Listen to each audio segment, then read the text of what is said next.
Okey, rupa geometrik ada pada objek buatan manusia. Tapi kalau rupa organik biasanya ada pada benda buatan benda semula jadi. Walau bagaimanapun, ada tak rupa geometrik ini ada tak benda buatan manusia yang mempunyai rupa organik? Contohnya?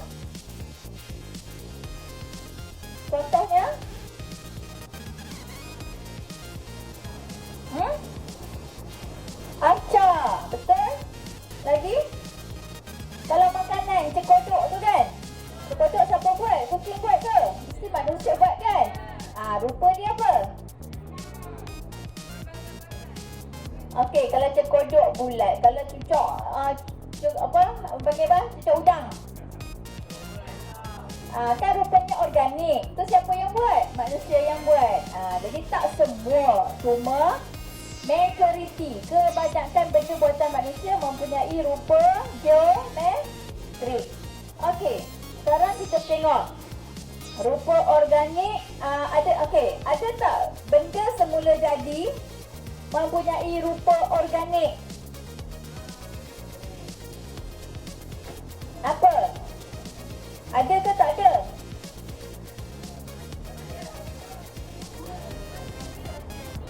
Apa benda alam semula jadi tapi rupanya organik? Rupanya geometrik. Bulan mengambang kan bulat. Okey. Jadi kebanyakan, tapi ada juga benda semula jadi itu mempunyai rupa geometrik. Okey, sekarang kita pergi kepada ni, cikgu record supaya nanti boleh boleh record balik kalau cikgu nak post dalam grup ke apa. Okey.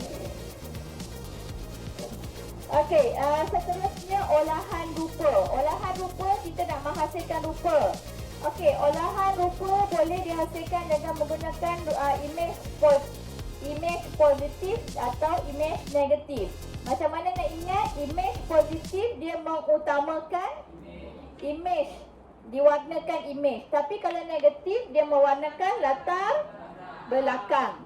Okey, ini cara nak mengolah rupa. Okey, seterusnya teknik penghasilan rupa.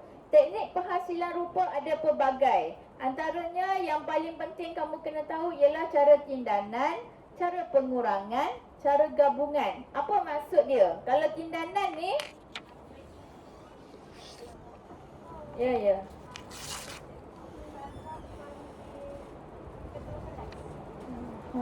Jumpa kat belakang. Okey, kalau tindanan ini contohnya, yang ini rupa. Okey, kita tindan. Ini rupa dia 4 segi kan? Boleh nampak ke ni? Okey, ni rupa dia 4 segi tepat contohnya. Kalau kita tindan satu lagi rupa, dia akan jadi rupa lain ke rupa sama? Rupa yang lain. Jadi waktu ni juga nak terbang. Ya. Okey, contohnya jadi dia akan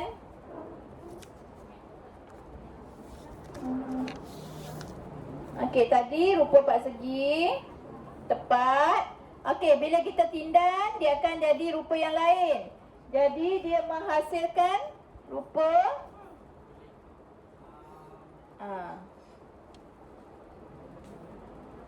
macam tu. Faham? Okey, itu tindanan. Okey, yang kedua ialah pengurangan. Kalau pengurangan daripada bentuk rupa yang ini kita kurangkan. Kita kurangkan. Jadi rupanya berbeza dah kan? Asalnya macam itu, bila kita kurang dia jadi yang ini saja. Itu pengurangan. Okey, yang ketiga ialah cara gabungan. Gabungan ini sama ada kita nak tindan ke, kita nak letak di tepi ke, kita nak tambah 2 ke, tak tindan, tak tepi ke apa, tak kisah. Itu namanya gabungan. Faham? Jadi kalau gabung, kalau macam ini dah lain pula rupa dia. Faham? Dah jadi macam mana?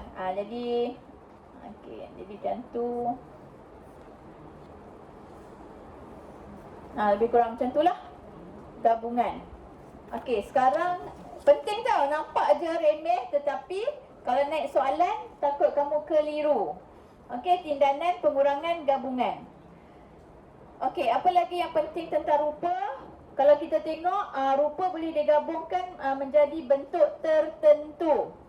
Okey, rupa boleh digabungkan menjadi bentuk tertentu. Maksudnya gabungan rupa menjadi bentuk. Okey, seterusnya kita belajar tajuk bentuk.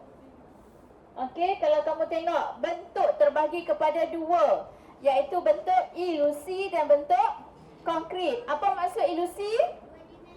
Dua dimensi. Kita jumpa bentuk ilusi di mana? Karya seni seperti lukisan, catan, lakaran, cetakan, 2D sahaja. Faham? Okey, kalau konkret kita jumpa di mana? Alam nyata, alam sekeliling kita. Okey, faham yang ni? Ada masalah? Tak ada. Okey, seterusnya. Contoh teknik penghasilan bentuk. Okey, nak menghasilkan bentuk ada macam-macam teknik, macam-macam cara buat arca. Kalau arca itu bentuk apa? Cikgu buka emas ni, panas betul. Dah lama dah cikgu tak buka emas mengajar. Tak ada apa tak ada sakit apa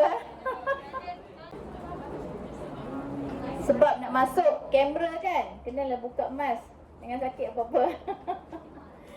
Okey, kan masuk dalam YouTube pula macam-macam lah isu. Cikgu tak pakai mask. Okey, seterusnya kamu tengok sini. Okey, kita tengok jenis bentuk tak ada masalah. Seterusnya kita pergi kepada jalinan. Apa maksud jalinan? Keadaan sesuatu permukaan. Okey. Okey, kalau jalinan biasa ada dalam karya, ada benda semula jadi, ada benda buatan manusia. Okey. Cikgu rasa jalinan tak ada masalah kot. Jalinan terbagi kepada dua, iaitu jalinan sentuh dan jalinan tampak. Jalinan sentuh maksudnya boleh disentuh keadaan permukaan dia. Kalau jalinan tampak hanya boleh dilihat. Okey, tapi kita tak boleh rasa keadaan permukaan dia. Faham? Okey, seterusnya cikgu rasa tak ada masalah untuk jalinan. Kita terus kepada warna. Okey, apa maksud warna? Pertama sekali untuk warna, okey, ada 3 benda yang kamu tak boleh lupa. Okey, tak boleh lupa dalam exam. Especially-nya, iaitu warna yang utama ialah warna asas. Okey bang, ada masalah lagi ke nak bincang di belakang? Apa benda soalan yang kamu nak tanya tu sebab kamu bercakap? Tanya cikgu sekarang. Cikgu dah ulang banyak kali dah ni, dah tegur banyak kali dah. Dah banyak kali kan cikgu tegur kan? Orang yang sama juga. Diamlah.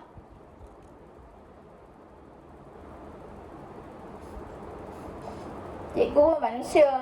Kan kalau cikgu tegur banyak kali, baik kamu berehat kat luar. Okey, lepas ni tak sekolah dah. Sembang je lah. Dengan cikgu ada masa berapa jam je lagi, sejam je tak sampai. Okey, sekarang cikgu nak ceritakan tentang warna. Okey, warna. Warna yang tengah ini biru, merah, kuning. Ini kita panggil dia warna prima ataupun warna asas. Okey, yang kedua campuran dua warna asas akan menjadi warna sekunder, iaitu warna yang kedua. Warna yang ketiga ialah campuran campuran satu warna asas dan warna sekunder akan menjadi warna tertier. Okey. Seterusnya kita tengok suhu warna. Okey, suhu warna ada dua. Okey, suhu warna itu dia menggambarkan suhu dalam karya. Okey, warna panas, merah, kuning, jingga. Okey, boleh?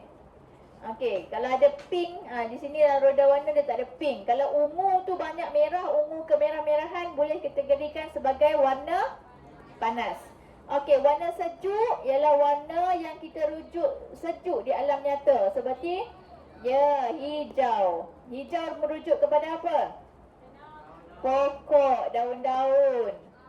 Awan warna biru. Okey. Kehijauan warna air tasik. Okey, jadi warna sejuk ni merujuk kepada benda yang sejuk di alam nyata. Warna panas merujuk benda yang panas di alam nyata, seperti api, matahari. Okey. Walaupun ada api gas tu biru, tapi itu adalah buatan manusia. Terujuk alam semula jadi. Faham mana suhu warna? Okey, seterusnya nilai warna. Apa maksud nilai warna? Apa beza nilai warna dengan warna kromatik ataupun tona warna? Okey, maksud nilai warna ialah kekuatan warna. Nilai warna kita tak campur putih, tetapi warna yang asal itu mungkin kita tambah dengan warna lain seperti warna hitam ataupun warna hijau, menjadikan kekuatan warna asal itu semakin berkurangan. Faham? Okey, nilai warna. Okey, seterusnya kita pergi kepada gubahan warna. Gubahan warna, ada warna harmoni, ada warna monokrom, ada warna penggenap. Sekarang kita bincangkan secara ringkas, apakah warna harmoni? Warna harmoni maksudnya persamaan dalam kumpulan. Boleh tak kalau kita letakkan warna suhu, warna panas ini sebagai warna harmoni? Boleh atau tak? Kalau cikgu kata warna panas ini adalah warna harmoni. Ya, boleh kerana dia berada dalam satu kumpulan. Kan kita cikgu dah belajar tadi. Harmoni berada dalam satu kumpulan. Okey. Warna sejuk boleh kita katakan warna harmoni? Boleh. Okey. Sebab kita faham tadi harmoni. Sebab itu cikgu buat tangan tadi. Ini adalah harmoni. Okey, seterusnya kita tengok tona warna. Tona warna maksudnya campuran putih dan hitam. Warna akan menjadi semakin cerah atau semakin gelap. Faham? Okey, seterusnya kita bincang tentang warna penggenap. Ini adalah topik yang selalu naik dalam exam. Okey, kalau kita tengok warna penggenap ialah warna yang bertentangan dalam roda warna. Okey, biasanya dia akan gabungkan kalau kita tengok dalam roda warna. Okey, kita tengok warna asas ini dia akan bertentangankan dengan warna tertia. Contohnya merah, warna penggenap dia hijau. Biru warna penggenapnya jingga. Okey, jingga warna penggenap dia biru. Dia akan pasangkan dengan mak utama ni, ibu bapa kat dalam ni. Okey, macam mana kita nak kesan itu adalah warna penggenap? Sebenarnya warna penggenap ni digunakan di mana? Di mana kita gunakan warna penggenap? Warna penggenap maksudnya warna yang bertindak. Dia kontra. Okey, jadi biasanya diaplikasikan di mana? Poster. Okey, dalam poster. Kalau poster tu guna monokrom, sesuai ke tidak? Tona. Cerah, gelap, cerah. Warna yang sama sahaja. Dia sukar untuk menarik perhatian orang ramai untuk tengok daripada jauh. Sebab itulah warna penggenap ni biasanya digunakan dalam penghasilan poster kerana warna itu bertindak. Dari jauh pun kita boleh nampak. Okey, itu maksud warna penggenap. Macam mana kalau dalam soalan kita nak tengok warna penggenap ke tidak? Kita tengok warna itu boleh kahwin ke tidak? Kalau dia boleh kahwin, bermakna itu warna penggenap. Cikgu dah bagi contoh banyak kali. Okey, macam mana nak tahu warna tu boleh kahwin ke tidak?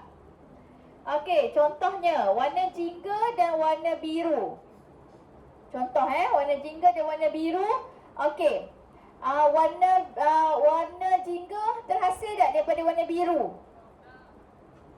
Warna jingga mak bapak dia apa?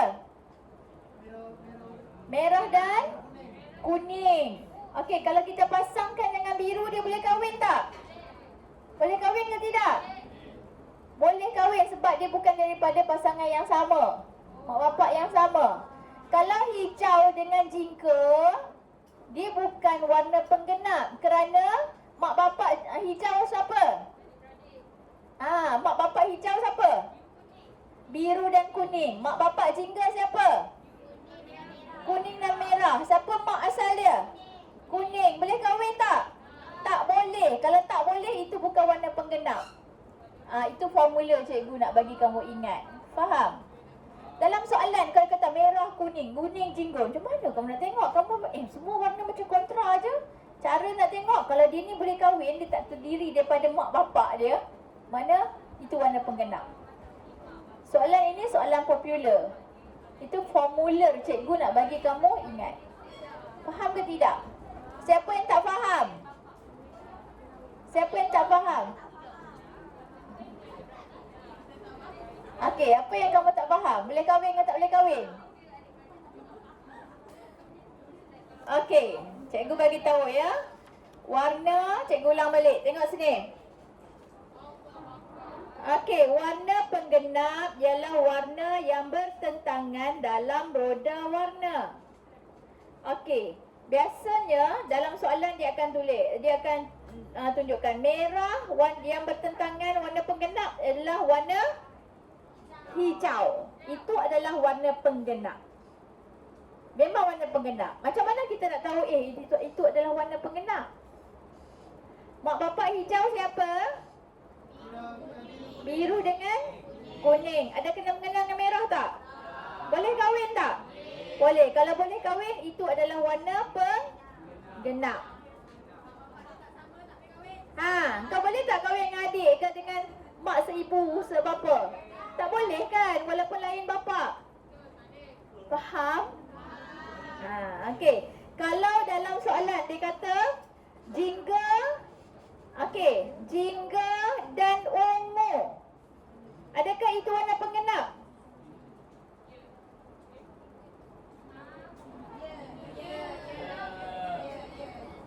Jingga dan ungu, adakah itu warna penggenap?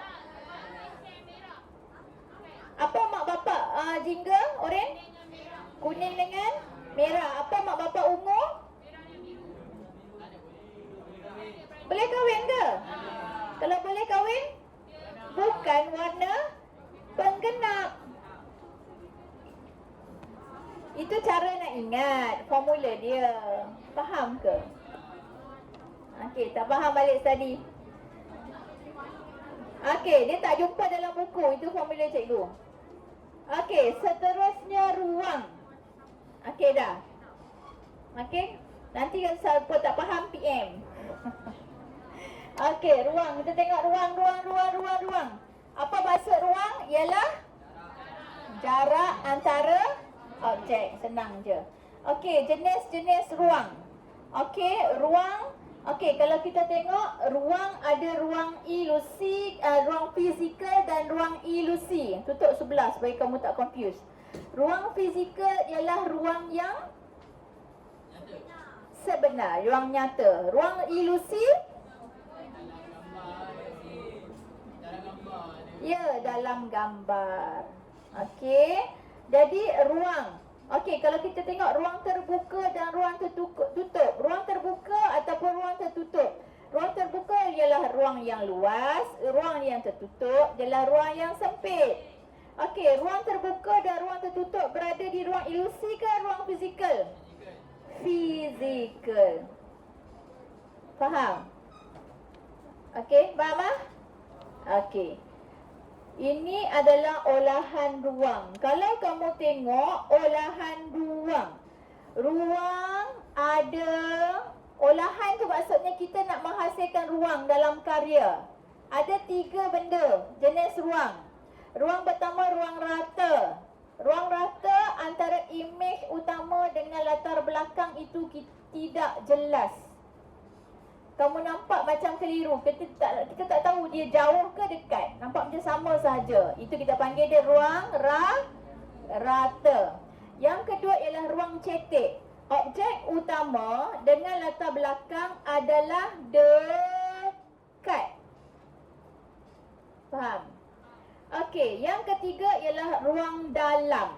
Objek utama dan objek di belakang adalah jauh. Faham?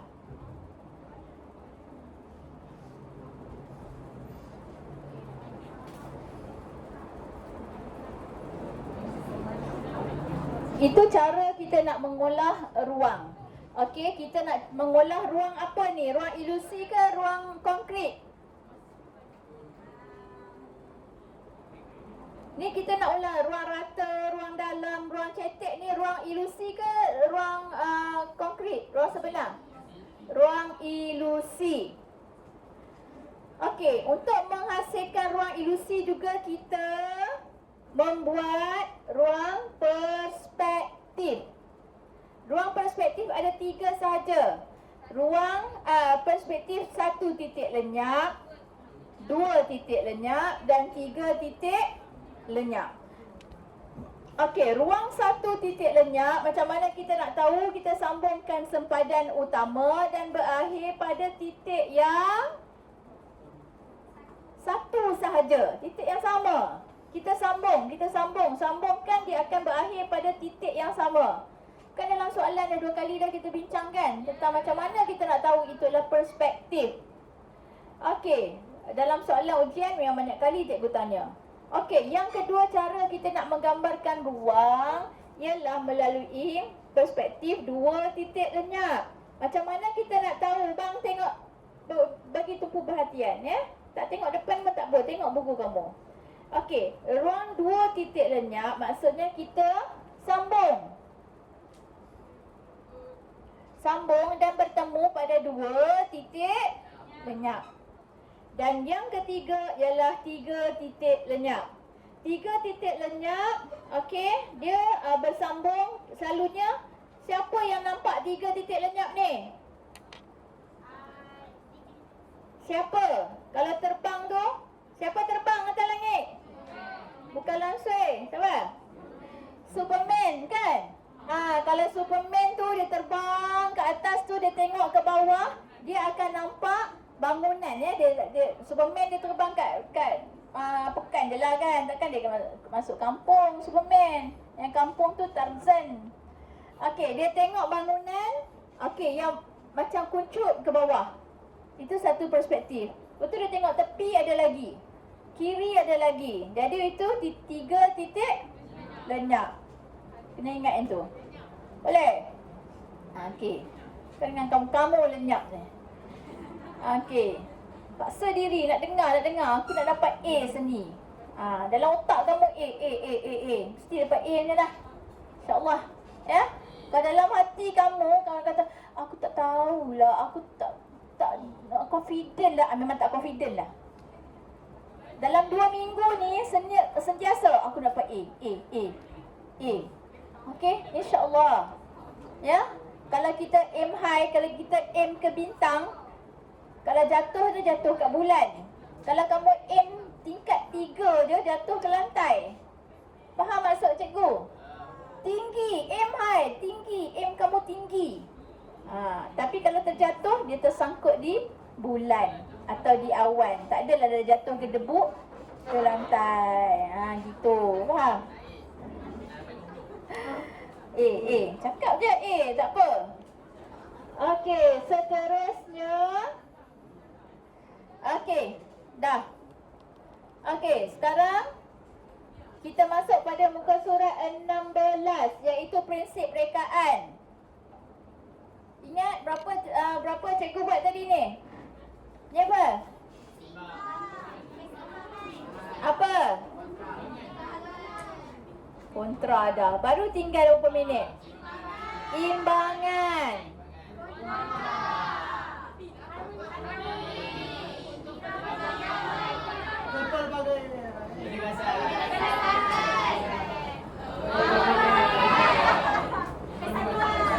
Okey, sekarang kita nak tengok apa yang kita buat tadi ni. Okey, di dalam penghasilan karya. Ya. Dialah. Okey, kita tengok harmoni. Okey, maksud harmoni ialah seragam, sekumpulan, selesa, berulang, mempunyai persamaan dalam satu kumpulan. Okey, ini adalah contoh.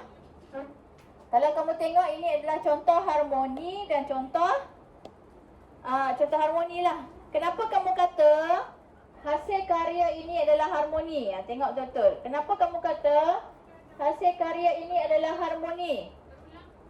Satu, coraknya berulang-ulang.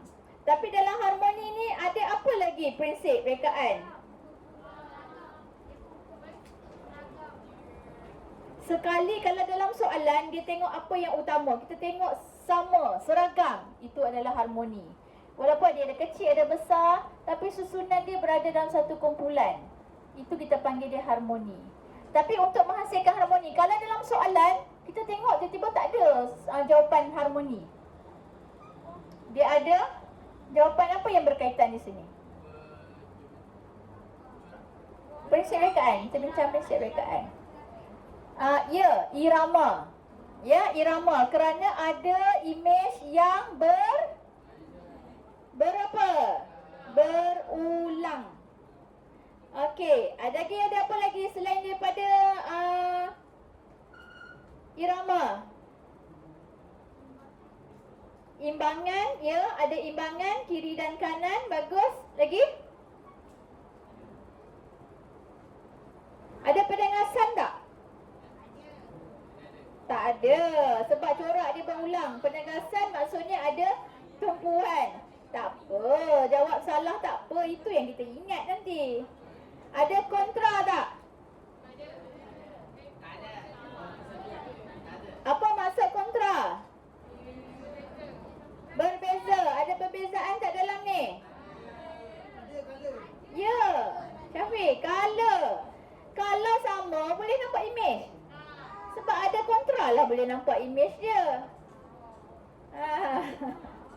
Tapi keutamaan dia adalah kepada harmoni. Hati-hati dengan soalan. Oh ni harmoni dah tengok lah. A sampai D tak ada harmoni. Sudah. Okey. Seterusnya kalau kita tengok, okey, kontra. Kontra adalah perbezaan. Sama ada kontra imej, kontra warna, kontra saiz, kontra bentuk. Faham? Kontra apa maksud dia, keyword dia? Perbezaan. Okey, seterusnya ialah penegasan. Okey, penegasan apa? Ya, dia memberi fokus. Kalau kamu tengok gambar ladybird ini, kumbang ini ada fokus tak? Ada. Sebab seketul, seekor dia sahaja. Okey, dia tak adalah burung merpati ke, dinosaur ke. Tak ada. Orang nak tangkap dia tak ada. Mana dia fokus terus. Sama ni lipstick. Dia tak ada gambar lain dah pun. Maksudnya ini adalah penegasan. Mana simbol penegasan? Simbol jari.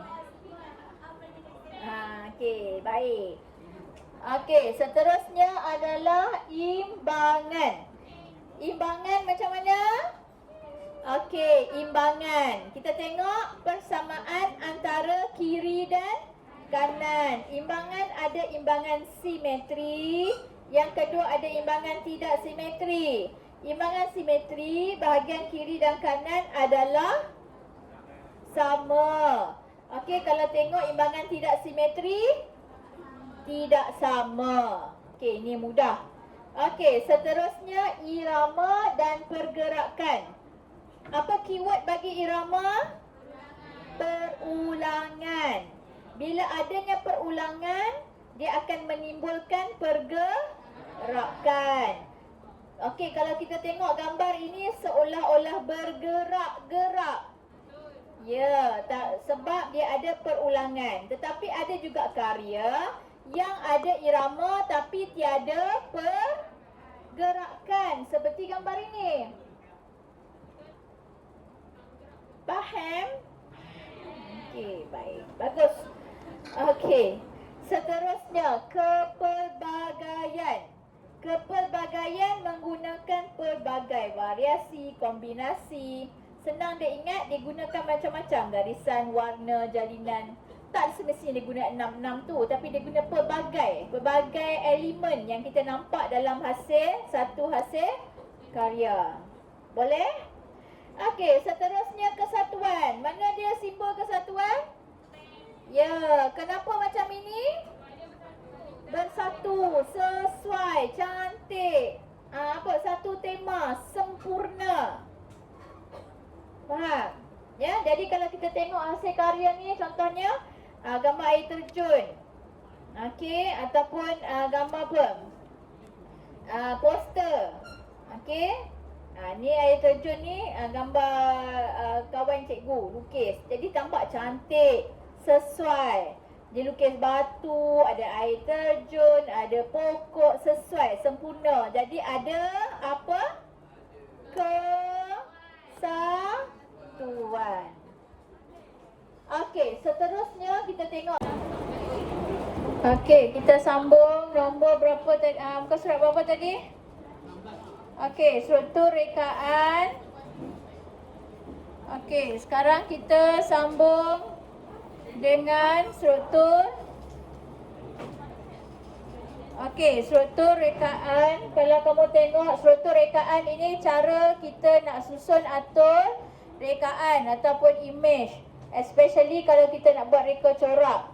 Okey, ada mengikut grid yang tertentu. Ada grid berpancar, melintang, menegak, berpusar. Ini cikgu rasa tak penting, tapi kamu boleh study di rumah lah yang ni ya.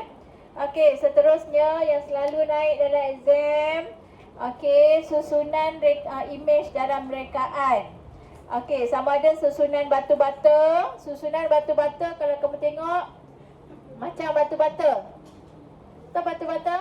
Okey, dia bukan susun sama macam tu. Dia atas macam tu. Okey, yang kedua ialah susunan sisi ikan, macam sisi ikan. Susunan turun separa, dia macam batu-bata tapi dia menurun.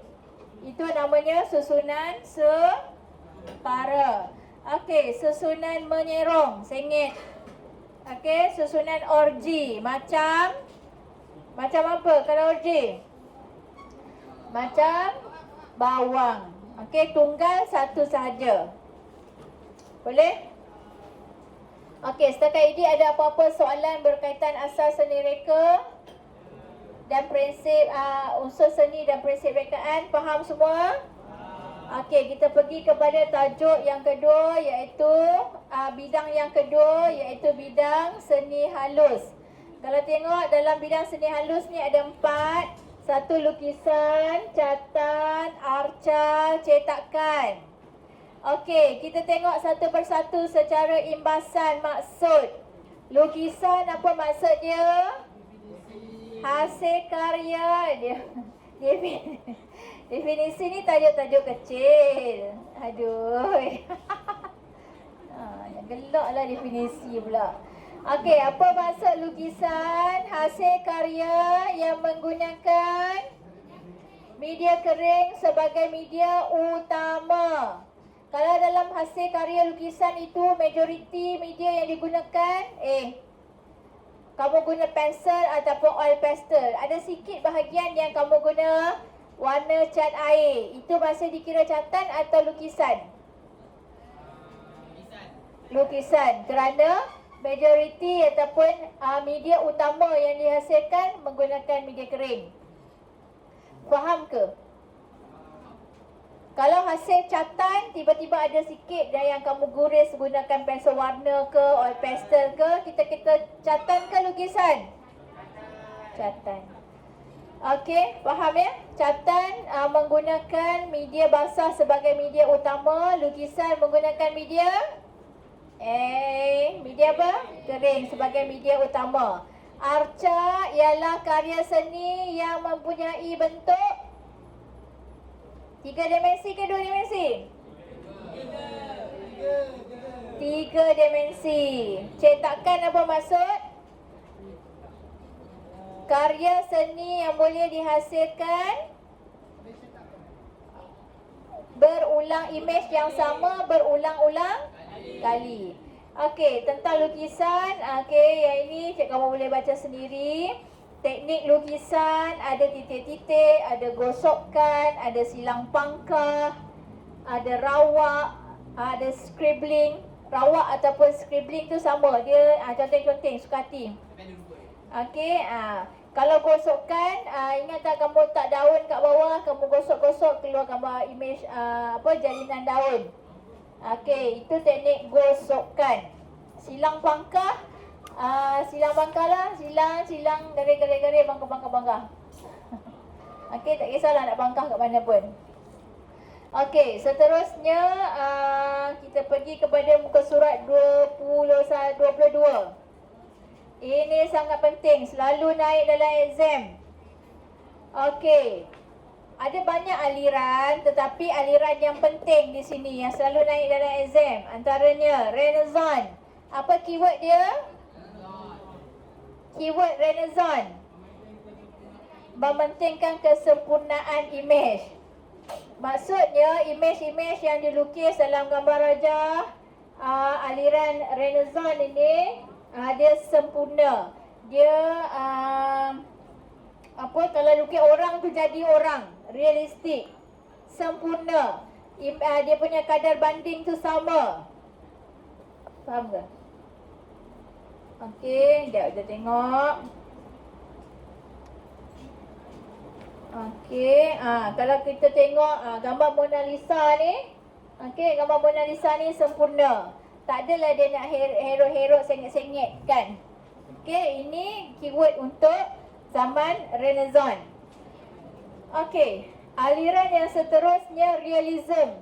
Okey, realism ini macam mana kita nak ingat? Imej dia sebenar, realistik. Okey, dia melukis imej-imej. Kalau Renaissance, dia memberi fokus kepada imej-imej yang bertemakan keagamaan. Kebanyakannya lah ya. Keagamaan, sistem beraja, okey, agama Kristian ya, keagamaan Kristian. Okey, kalau realism dia banyak bertemakan, masih lagi ada sikit-sikit keagamaan, sejarah, tetapi dia lebih fokus kepada benda-benda persekitaran, pengembara, petani, nelayan, benda yang sebenar. Renaissance ni dia banyak apa yang diarahkan oleh pihak gereja dan istana itu yang dilukis. Okey, realism ni bebas sikit dah. Okey. Selepas realism, yang penting lagi impressionism. Kalau kamu tengok impressionism, catatan dalam aliran impressionism. Okey, sekejap.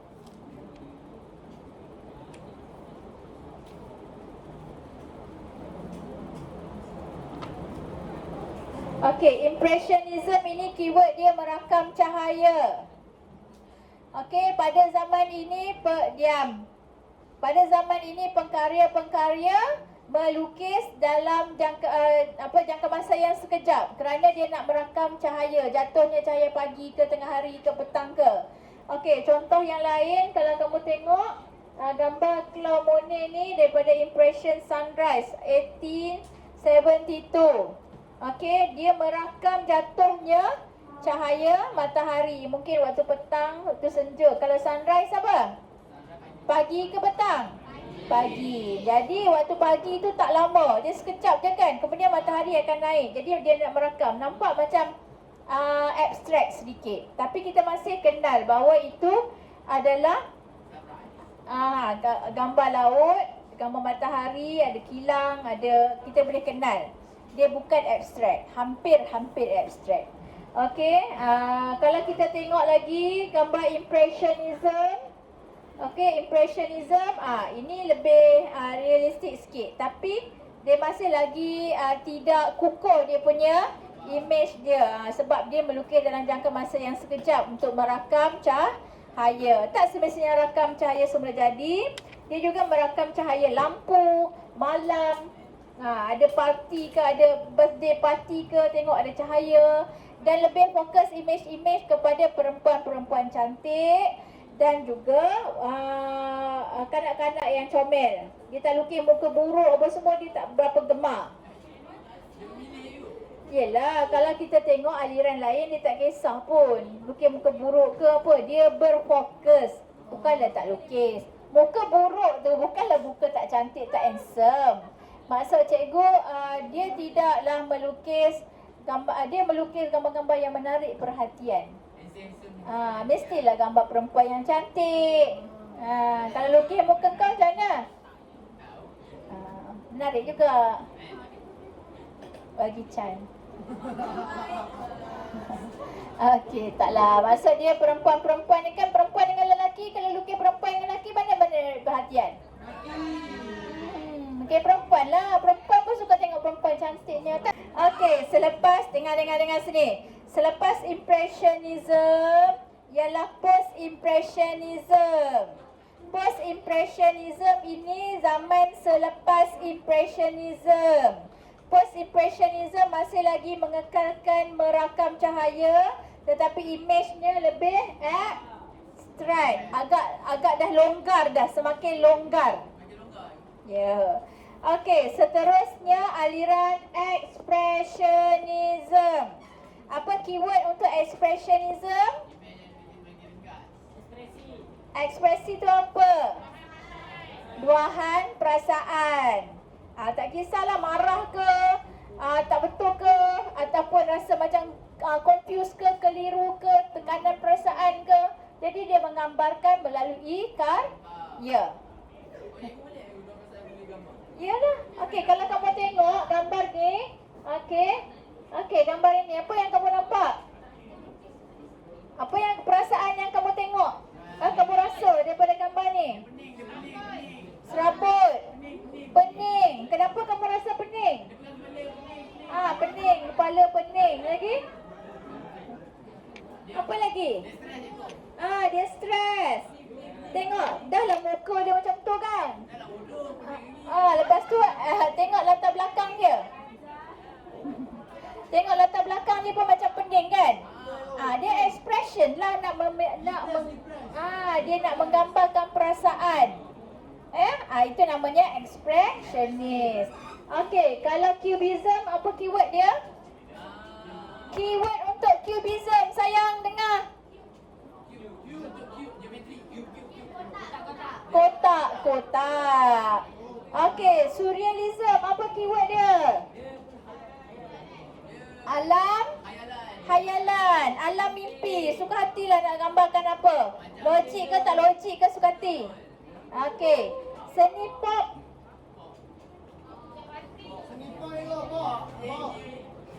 Dia mengutamakan imej yang pop. Apa pop?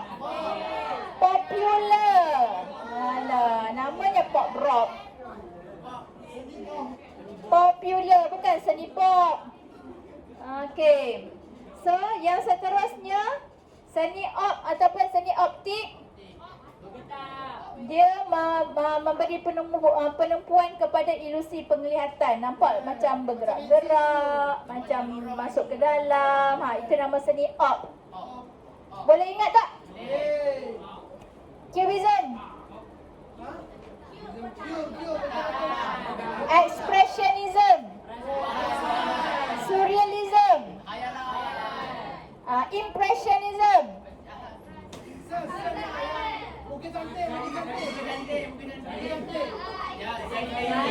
Merakam cahaya. Post-impressionism.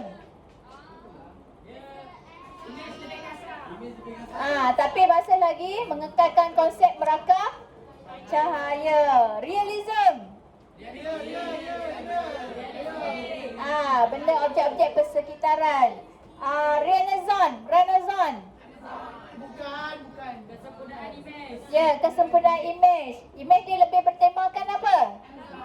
Keagamaan.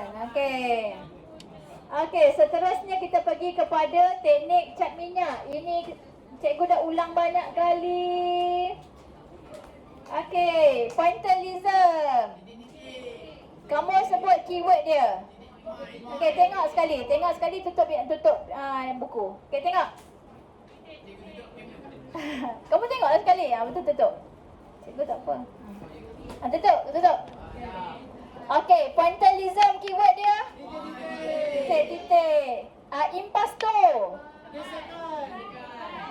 Tebal. Scambling.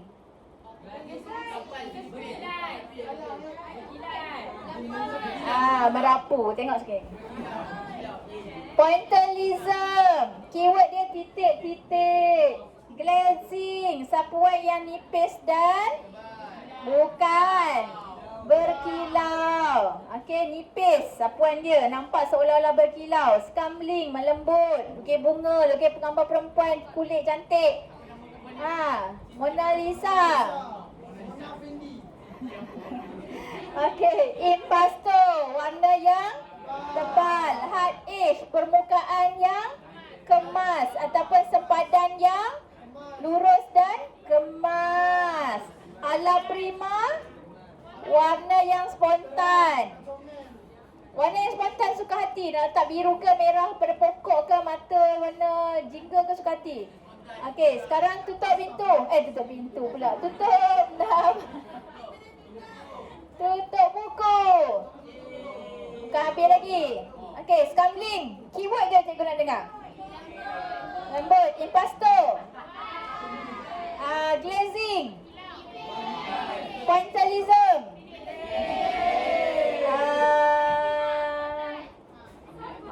Ala prima. Hard edge.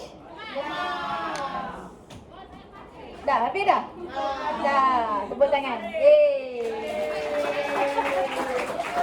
Ya je. Okey. Belum. Kita tak sabar-sabar yang meninggalkan cikgu ya. Okey, sabar-sabar.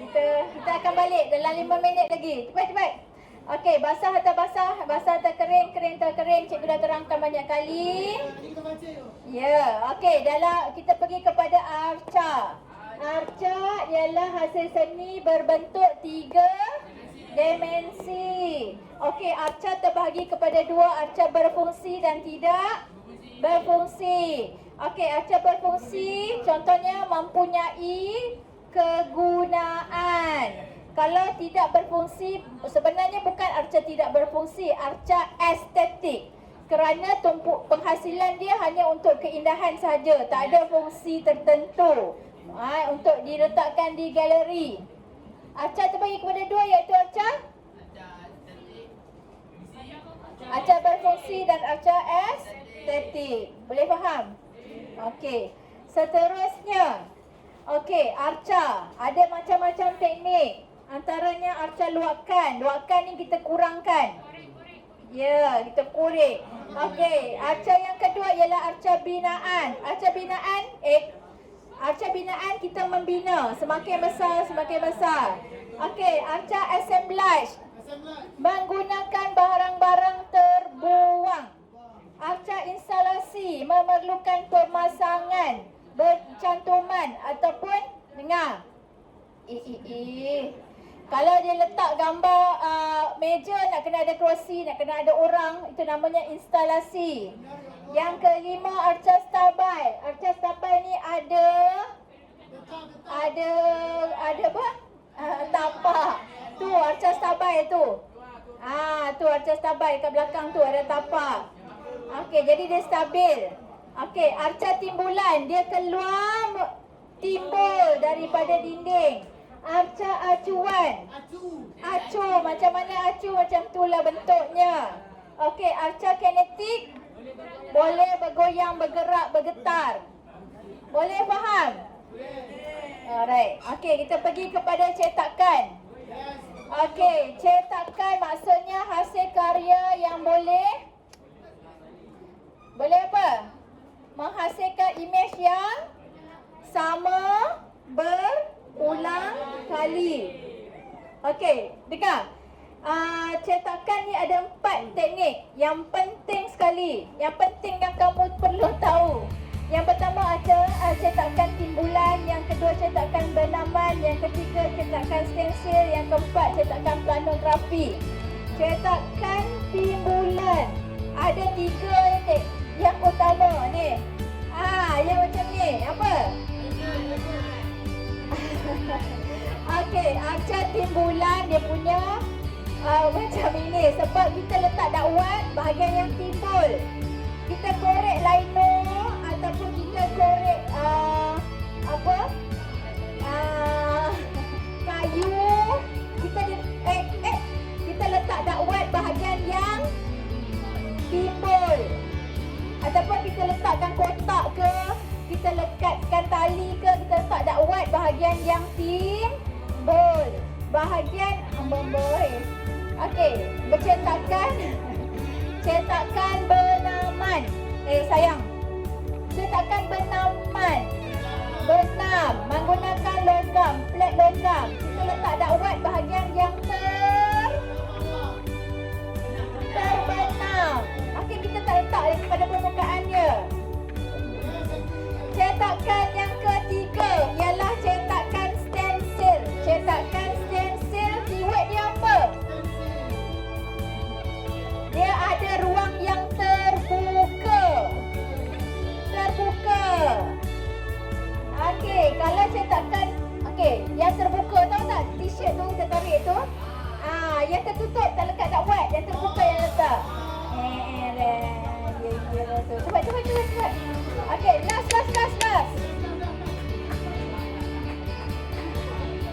Cetakan planografi menggunakan kepingan batu kapur. Macam mana nak ingat? Cetakan timbulan, cetakan benaman, cetakan stensil, cetakan planografi. Habis untuk